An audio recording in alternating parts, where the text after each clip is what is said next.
Conversemos de la Biblia. Bueno, queridos hermanos y hermanas, estamos comenzando este primer episodio de una serie que vamos a realizar de conversaciones acerca de la Biblia. Este programa se llama Conversemos de la Biblia y como pueden ver, hoy nos acompaña nuestro hermano Mauricio Jiménez, a quien le voy a pedir que salude y se presente. Bueno, soy de Chile, de la quinta región de Valparaíso, vivo en Villa Alemana. Me congrego en la iglesia presbiteriana de la ciudad de Quilpué, que pertenece a la iglesia presbiteriana de Chile. Bueno, y también te ha hecho conocido porque tienes un libro. Sí, se llama La Justicia de Dios Revelada. Bueno, y coincidentemente, aunque en realidad estaba todo preparado, esta idea de hacer estos programas nace con Mauricio y dijimos ya, hagámoslo. Y el primer tema que vamos a tocar es respecto a la justificación, así que vamos a conversar de la Biblia en torno al tema de la justificación. Y nuestro primer bloque tiene que ver con la justificación y el Evangelio, la doctrina de la justificación y el Evangelio. Y me gustaría, Mauricio, preguntarte antes que nada, que entremos a esta conversación, a este bloque específico, ¿qué es el Evangelio? Muchas veces yo he preguntado en mi iglesia, hermanos, hablamos del Evangelio, que hay que predicar el Evangelio, tú dices, sí, amén, prediquemos el Evangelio, hasta el último rincón del mundo, y todo aquello, pero después les digo, hermano, ¿qué es el Evangelio? Y se escucha un silencio. Mauricio, ¿qué es el Evangelio? El Evangelio es un mensaje real. Cuando digo que es un mensaje real, no estoy diciendo que es un mensaje verdadero, aunque es un mensaje verdadero. Cuando digo que es un mensaje real, lo que estoy diciendo es que es un mensaje respecto de un rey, o Exacto. que anuncia a un rey. Exacto. Anuncia más bien un reino o un reinado. Yo lo escribí así. Bueno, en mi libro desarrollo una definición más amplia acerca de lo que es el Evangelio, pero si pudiera sintetizar lo que yo defino en el libro, aquí lo transcribí, le puse algunas otras ideas, un poco para también esta conversación que estamos teniendo. A la pregunta entonces de qué es el Evangelio. El Evangelio es la buena nueva, estoy leyendo, es la buena nueva de que el reino de Dios se ha acercado a los hombres por medio de Jesús de Nazaret, el ungido redentor, el Cristo de Dios, y que ese ungido que Dios prometió por sus profetas pagó el precio de nuestra iniquidad, venciendo en la cruz sobre los principados y las potestades, sobre el pecado y la muerte. A este resucitó Dios de entre los muertos con poder, haciéndole Señor y Rey, de manera que en Él y por Él somos justificados todos los que creemos en su nombre. El Evangelio es ese mensaje que declara que este Jesús es el Cristo, el único Señor y Salvador, el Hijo de David, el Rey prometido. El Evangelio es esa buena nueva cuya centralidad y fundamento de verdadero gozo está en el hecho histórico de la victoria de Dios sobre los poderes del mundo por la muerte redentora y expiatoria de Cristo en la cruz para perdón de nuestros pecados y salvación en el día del juicio final y su resurrección triunfante de entre los muertos. Finalmente, el Evangelio de Jesucristo es la buena nueva de que Dios reina por medio de su Hijo, de que Jesús es el Señor que ha vencido y de que por su victoria nos ha constituido, a los que creemos en su nombre, pueblo de Dios y herederos de la promesa. A esto quisiera añadir otro punto que tiene relación con la persona misma a quien el Evangelio comunica a Jesús. Cuando a mí me preguntan por qué creo que es correcto decir que Jesús mismo es el Evangelio, mi respuesta es sencillamente esta. Jesús es el Salvador, el Mesías de Dios, el Señor Rey del mundo entero. Esa es una gran buena noticia.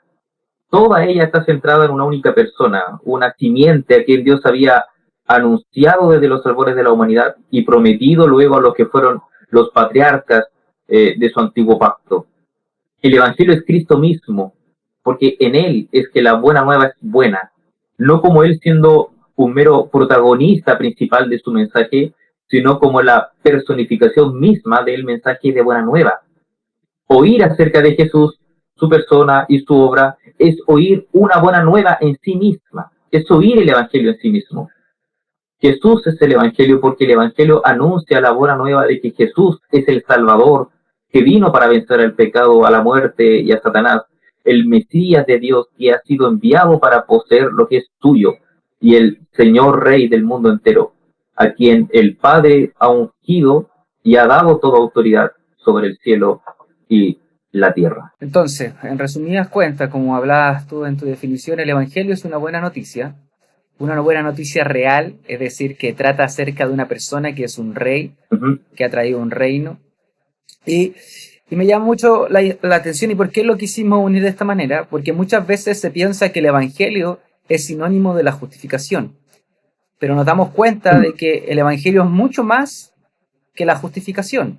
Y este capítulo habla acerca de la justificación, así que por eso lo hemos abordado de esta manera. De hecho, si ustedes se van a los primeros capítulos de Marcos, ustedes van a ver que Jesús mismo dice que anunciaba el Evangelio del reino. Entonces, si lo miramos desde nuestra perspectiva contemporánea, evangélica, protestante, de que el Evangelio es sinónimo de la justificación y nada más y nada menos que aquello, entonces nos parece muy extraño y muy difícil poder llegar a no concluir que lo que estaba haciendo Jesús era un poco predicar acerca de su muerte, de su resurrección y del perdón de los pecados a través de la expiación y a través de la justificación, la justicia imputada, pero la verdad es que no es así, sino que el Evangelio, tanto en un contexto judío como en un contexto greco-romano, era el anuncio en el contexto judío de que Dios estaba reinando y que iba a traer la paz, la prosperidad, la justicia y todas las bondades de su reino.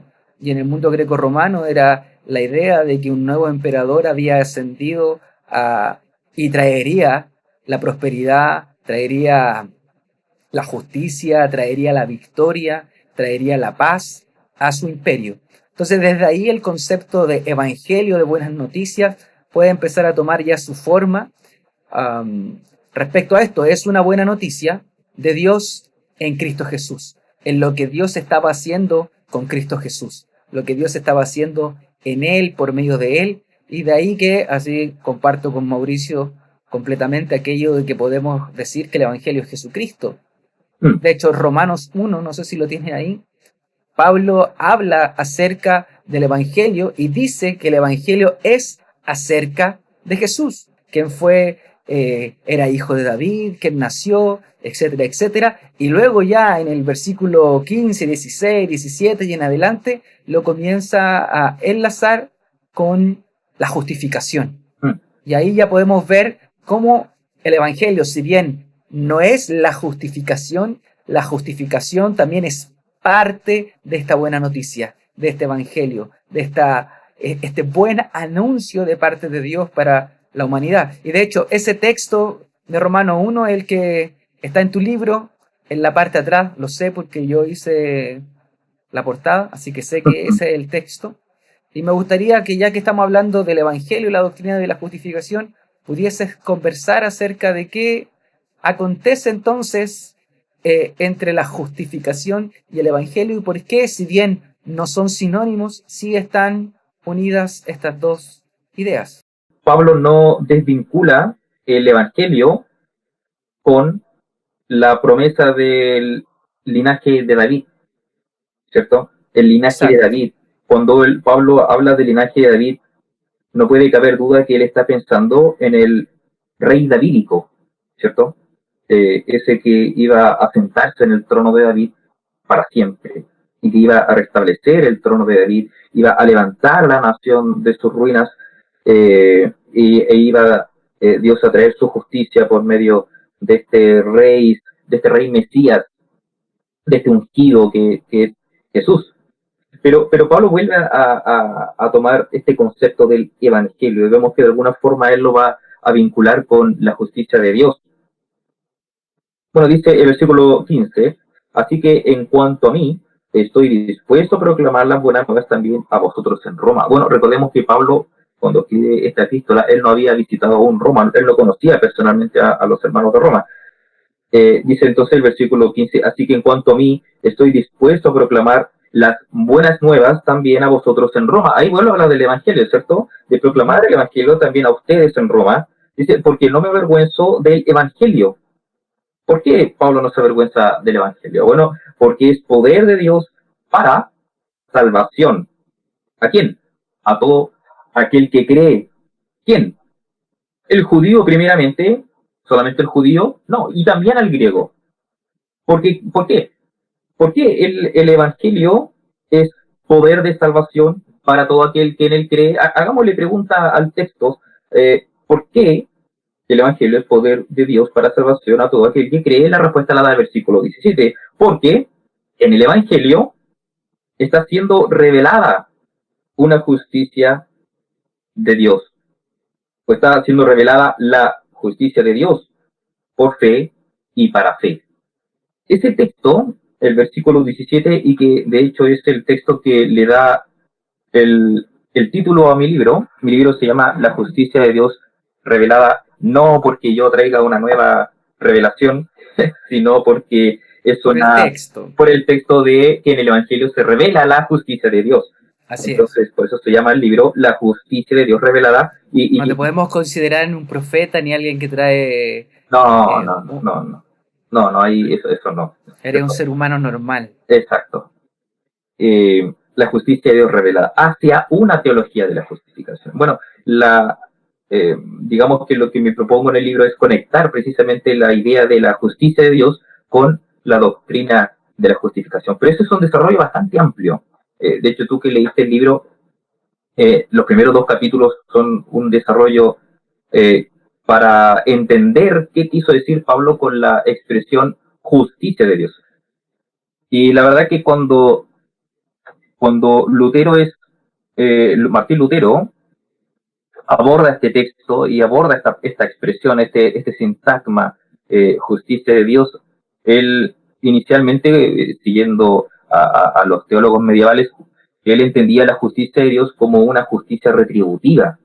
Es decir, la justicia de Dios es aquella justicia por la cual Dios es justo en sí mismo en un sentido retributivo. Es decir, es un juez que sentencia, ¿cierto? Como Dios es un juez que sentencia, entonces en el Evangelio se revela la justicia de Dios en ese sentido.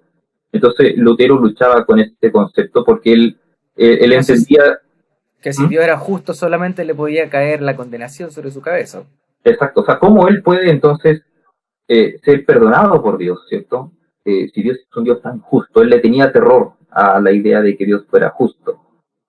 Hasta que él después, leyendo este pasaje, después de una lucha que él tiene con este concepto, él llega a una conclusión y llega a un entendimiento que va a ser abrazado posteriormente por los reformados y por las iglesias protestantes hasta el día de hoy, aunque eso no significa que hasta el día de hoy ese es el concepto que se sostiene únicamente como significación de este pasaje. De hecho, yo abrazo esa significación, pero creo que el sintagma, la justicia de Dios, apunta a algo más todavía que meramente lo que Martín Lutero entendía. Ahora, ¿qué entendió Martín Lutero por esa expresión? Martín Lutero decía, la justicia de Dios no debe entenderse por justicia de Dios a aquella justicia por la cual, o en virtud de la cual Dios es justo en sí mismo, sino aquella justicia que Dios regala por fe a los que creen, que Dios regala de gracia a los que creen para justificarlos. Es decir, la justicia de Dios se refiere a una justicia que Dios concede, es un don que Dios da. Dios nos regala la fe por medio, nos regala la justicia, la cual nosotros recibimos por la fe. Y de esa forma Dios nos justifica. Dios nos concede justicia. Por lo tanto, ese sintagma, la justicia de Dios, ese genitivo sería un genitivo objetivo, es decir, la justicia con la cual nosotros nos presentamos delante de Dios. Pero también sería un genitivo de origen, es decir, la justicia que proviene de Dios. Pero procede de Dios. Procede de Dios. Ya no sería un genitivo, un genitivo subjetivo, es decir, la justicia que Dios, un genitivo posesivo, la justicia que Dios posee. Que le pertenece a Dios. Que le pertenece como un atributo. Ahora bien, si bien es cierto, ese significado de la justicia de Dios como una justicia que Dios regala, que Dios imputa, fue abrazada casi unánimemente por los reformados y se mantuvo así durante harto tiempo, ya a mediados del siglo XX, esa interpretación del texto comienza a ser un tanto cuestionada por algunos teólogos procedentes de la misma ala luterana. De ese modo se podría entender por qué, luego de esa idea medieval de la justicia de Dios y todo ese conflicto que traía frente a una persona que se consideraba injusta y que no le acarreaba más que la condenación, comprender esto fue realmente una buena noticia. De ahí que podría entenderse de que en ese contexto esta parte del Evangelio, esto que se compone el Evangelio, es una enorme noticia, es una grandiosa noticia, es decir, no depende de nuestra conducta moral, de nuestras obras, de nuestra manera de proceder delante de Dios, sino que depende de lo que Dios ha hecho y de cómo Él, en su gracia y por medio de su fe, nos considera justo en Cristo. Entonces, ahí se entiende un poco el enlace que estábamos hablando en este bloque respecto al Evangelio y la doctrina de la justificación.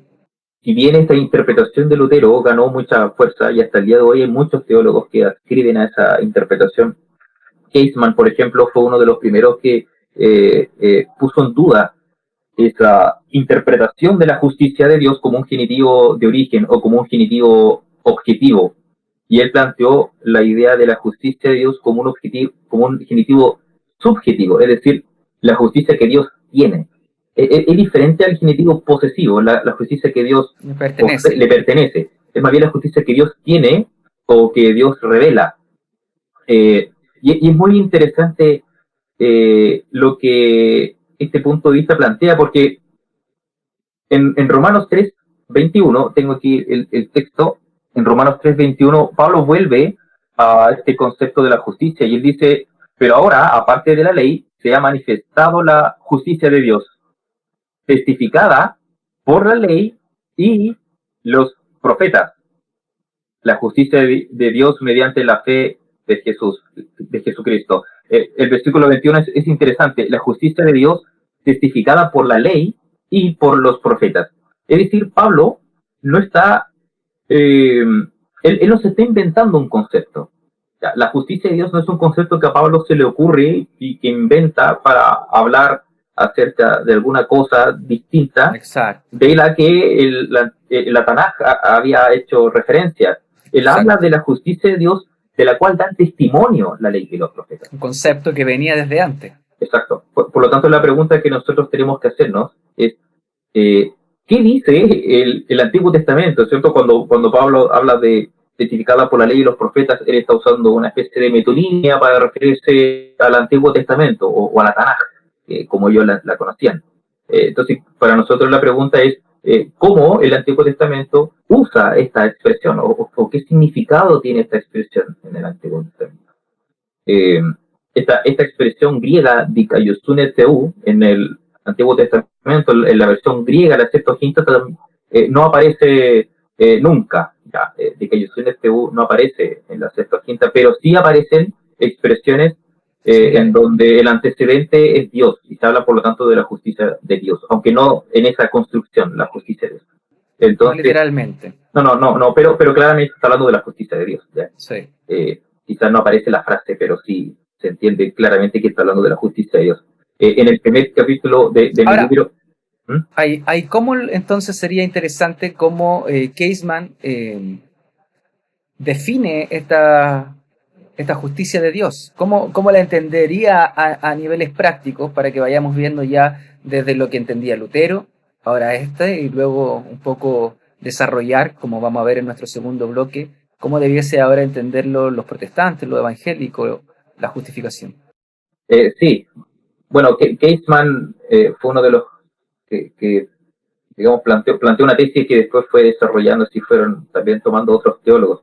Es interesante que algunos teólogos católicos como Fitzmayer, por ejemplo Fitzmayer en su Teología de San Pablo, ¿sí? Así se llama, Teología de San Pablo también toma la misma significación. Toma ese concepto. Sí. En N.T. Wright también toma esta significación, pero la combina, por así decirlo, con lo que nosotros llamaríamos un genitivo posesivo. El genitivo posesivo que rechazaba Lutero, Wright lo toma, pero en una segunda significación que tiene ese genitivo que voy a explicarlo enseguida.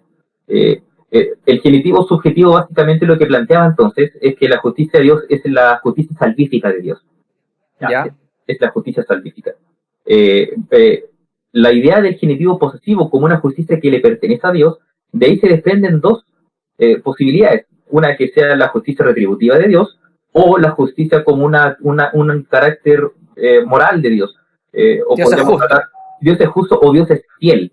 ¿Ya? La fidelidad de La Dios. fidelidad de Dios. Y la verdad que el Antiguo Testamento usa también el término justicia o justo para referirse a Dios, significando también fidelidad. Sí, Y la es fidelidad de Dios. es una de las cosas que yo demuestro en el primer capítulo de mi libro, que es un análisis de la justicia en el Antiguo Testamento, de la justicia de Dios en el Antiguo Testamento. Y qué es lo que dice N.T. Wright, que la justicia de Dios debe entenderse como la justicia salvífica de Dios, que es en correspondencia con su fidelidad. Dios es fiel y por lo tanto Dios cumple su palabra, Dios cumple la palabra de su pacto, y Él viene a rescatar a su pueblo, viene a vindicar a su pueblo, destruir a sus enemigos, y eso es la justicia de Dios. Ahora, en el Antiguo Testamento, esta idea de la justicia como algo salvífico, como una expresión salvífica de Dios, la verdad es que aparece muy abundantemente. La Dikaiosune, en el hebreo Tzedek o Tzedaka, bueno, yo no sé pronunciar bien el hebreo, así que lo estoy pronunciando como se escribe, Tzedaka, sí. Tzedek, ya. Esta palabra que es traducida siempre como Dikaiosune en la versión griega, claro, abunda en el significado de justicia salvífica, principalmente en los Salmos y en Isaías. Yo en el libro, bueno, pongo muchas citas de los Salmos y de Isaías para que el lector las vaya revisando. Yo tomé algunas de estas citas para leerlas ahora. Por ejemplo, en el Salmo 71, mira, voy a leer el versículo 2 al 5 y después voy a leer desde el versículo 12 al 16 para que se entienda cómo la justicia y la salvación están tan estrechamente ligadas que el salmista la utiliza hasta paralelismos sinónimos, en donde está hablando de una cosa y de la otra usando las palabras de manera totalmente intercambiable. En el Salmo 71, versículo 12 dice, socórreme y líbrame en tu justicia, inclina tu oído y sálvame. Sé para mí una roca de refugio, a donde recurra yo continuamente. Tú has dado mandamiento para salvarme, porque tú eres mi roca y mi fortaleza. Dios mío, líbrame de la mano del impío, de la mano del perverso y violento, porque tú, oh Señor Jehová, eres mi esperanza, seguridad mía desde mi juventud. Luego en el versículo 12, oh Dios, no te alejes de mí, Dios mío, acude pronto en mi socorro. Sean avergonzados, perezcan los adversarios de mi alma, sean cubiertos de vergüenza y de confusión los que mi mal buscan. Mas yo esperaré siempre y te alabaré más y más. Mi boca, y este es el versículo interesante, mi boca publicará tu justicia y tus hechos de salvación todo el día. Aunque no sé su número, vendré a los hechos poderosos de Jehová el Señor, haré memoria de tu justicia, de la tuya sola. Si tú lees ya de nuevo ese salmo, te das cuenta cómo el salmista ocupa justicia y salvación de manera intercambiable. En el Salmo 51, que es un salmo que nosotros conocemos bastante bien, el versículo 14, David dice, líbrame de homicidios, oh Dios, y escucha bien, Dios de mi salvación, cantará mi lengua tu justicia. Lo mismo sucede, por ejemplo, en Isaías, en Isaías 45, versículo 8, escribe Isaías, rociad cielos de arriba y las nubes destilen la justicia. Ábrase la tierra y produzcanse la salvación y la justicia. Háganse brotar juntas, yo Jehová lo he creado. En el capítulo siguiente, en Isaías 46, versículo 13, vuelve el mismo concepto. Haré que se acerque mi justicia, no se alejará, y mi salvación no se detendrá. Y pondré salvación en Sión y mi gloria en Israel. Isaías 51, versículo 5 al 7. Cercana está mi justicia, ha salido mi salvación, y mis brazos juzgarán a los pueblos. A mí esperan los de la costa, y en mi brazo ponen su esperanza. Alzad a los cielos vuestros ojos y mirad abajo a la tierra, porque los cielos serán deshechos como humo, y la tierra se envejecerá como ropa de vestir, y de la misma manera perecerán sus moradores. Pero mi salvación será para siempre, mi justicia no perecerá. ¿Te das cuenta que hay un paralelismo allí? Sí, entre la justicia y la Y salvación. salvación. Igual que en el versículo que partí leyendo en el versículo 5, cercana está mi salvación, cercana está mi justicia, ha salido mi salvación. Versículo 7, oídme los que conocéis justicia, pueblos en cuyo corazón está mi ley. Allí parece que justicia ya toma un valor forense, pero, eh, pero sin embargo en los versículos anteriores justicia y salvación, o justicia parece tener la idea de salvación. Otro salmo más, otro versículo, Isaías 62:1, por amor de Sion no callaré, y por amor de Jerusalén no descansaré, hasta que salga como resplandor su justicia, y su salvación se encienda como una antorcha. Otro paralelismo, sinónimo más. Y la idea de que la justicia va aparejada también con el concepto de fidelidad de Dios. Podemos verlo, por ejemplo, en Salmo 40:10. No encubrí tu justicia dentro de mi corazón. He publicado tu fidelidad y tu salvación. No oculté tu misericordia y tu verdad en grande asamblea. Allí justicia, fidelidad, salvación, misericordia, son todos términos que expresan una misma idea. Isaías 11:5. Y será la justicia, aquí está hablando acerca de Jesús o del Mesías, ¿cierto? Esto es una palabra referida a Cristo. Y será la justicia cinto de sus lomos y la fidelidad ceñidor de su cintura. Otro paralelismo. Eh, si nosotros nos basamos en el uso que el término justicia tiene en el Antiguo Testamento, apunta principalmente a la idea de una justicia salvífica, a una expresión de la fidelidad de Dios respecto de la palabra de su pacto. Entonces la cuestión es, ¿qué quiso decir Pablo con que en el Evangelio la justicia de Dios se revela? Caseman y otros teólogos posteriores planteaban de que ahí de lo que está hablando Pablo de la justicia salvífica de Dios, es un genitivo subjetivo. Ahora, lo que yo propongo en el libro, y obviamente no hay tiempo para ahora argumentarlo. Puedes leer tu libro. Pero sí se puede buscar allí en el capítulo segundo de la primera parte, donde ya entro a analizar lo que Pablo está diciendo en Romanos.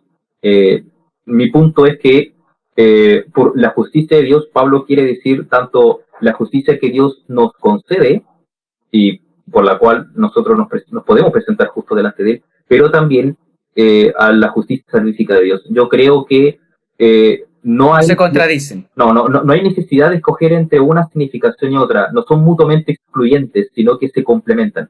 Entonces claro. yo defiendo esa tesis en el... Bueno, como dije, el argumento es mucho más extenso. Pueden leerlo allí.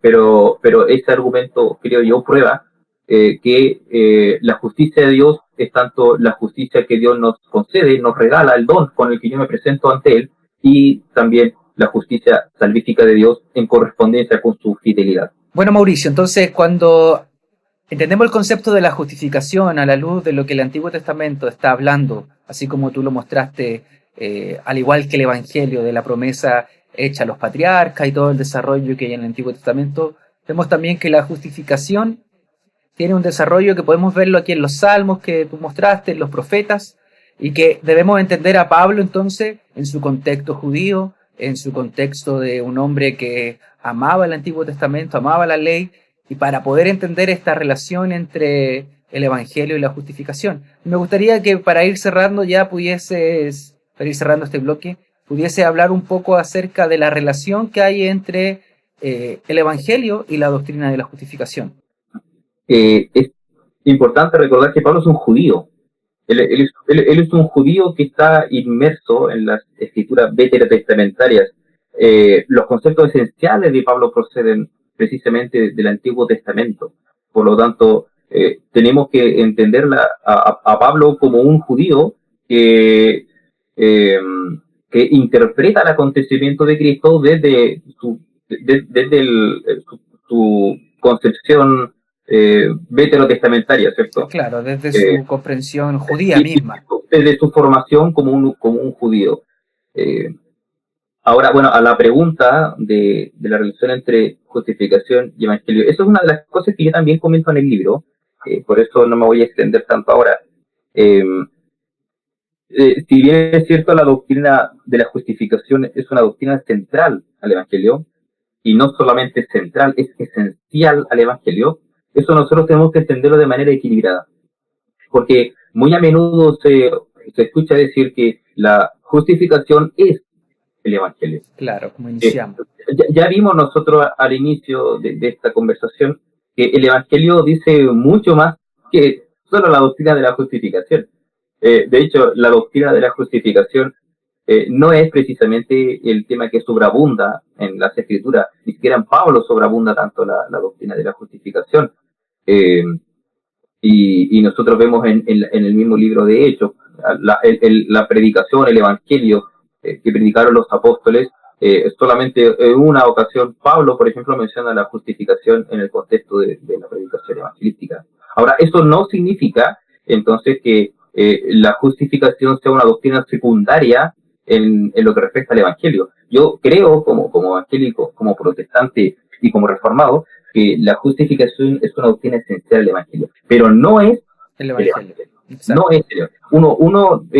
Y aquí voy a citar a Wright, aunque yo sé que a los anti-Wright les pueda molestar, la verdad que me importa poco, trato de ser bien objetivo. Él tiene mucha razón cuando él dice que uno no se salva por tener fe en la justificación por la fe, sino por tener fe en Jesucristo. Nosotros somos salvos por creer el evangelio, por creer en Jesucristo. Todo lo que delante dijimos que era el evangelio, nosotros debemos creerlo y abrazarlo para recibir salvación. Ahora, ¿tiene entonces algo que ver la doctrina de la justificación con el evangelio? Mi respuesta es que sí, tiene que ver y tiene harto que ver. Aquí, si me permites, quiero leer de mi libro, en donde yo desarrollo ese punto.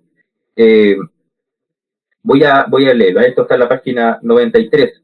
Dice, para Pablo, la doctrina de la justificación por la fe era tan importante y vital para la correcta comprensión del evangelio que juzgó de anatema a todo aquel que pervirtiese este mensaje. Gálatas, capítulo 1, versículos 6 al 9.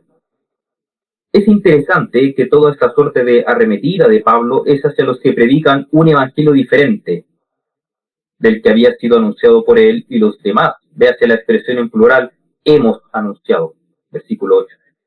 Cuando en el contexto de la carta parece claro que lo que se estaba pervirtiendo era principalmente la doctrina de la justificación.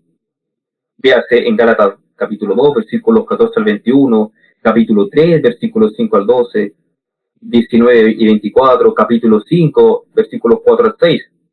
Una perversión que tenía también implicaciones para la libertad cristiana con respecto a la ley y la gracia, y en la participación e inclusión de los gentiles en la comunidad de los creyentes, como herederos también de la promesa hecha a Abraham de bendecir en él a todas las familias de la tierra. Por tanto, la urgencia de preservar la correcta expresión del Evangelio implicaba también necesariamente una correcta comprensión de la justificación por la fe, lo que hace que ambas cosas estén en realidad compenetradas y enlazadas en la mente de Pablo, y no solo en la de él, como si se tratase de un pensamiento propio, sino del de todos aquellos que, en sus palabras, hemos anunciado el Evangelio.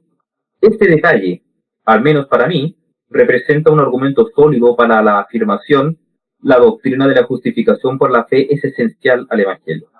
En tal caso, resulta del todo correcta la manera en cómo Eberhard Jungel se refiere a esta doctrina en su libro al llamarla tan reiteradamente el Evangelio de la justificación del impío. No es, por supuesto, un evangelio dentro del evangelio, sino más bien uno de los contenidos esenciales del único evangelio, que hace del evangelio un mensaje de buena nueva para el pecador. De ahí que sea también correcto denominar a este el evangelio de la justificación del impío. Interesante, Mauricio, lo que hemos conversado hasta ahora, pero tenemos que hablar de nuestro segundo bloque, que es lo que dijimos que íbamos a organizar esto en temas. Y nuestro segundo bloque lleva por título La doctrina de la justificación, una definición y un acercamiento evangélico.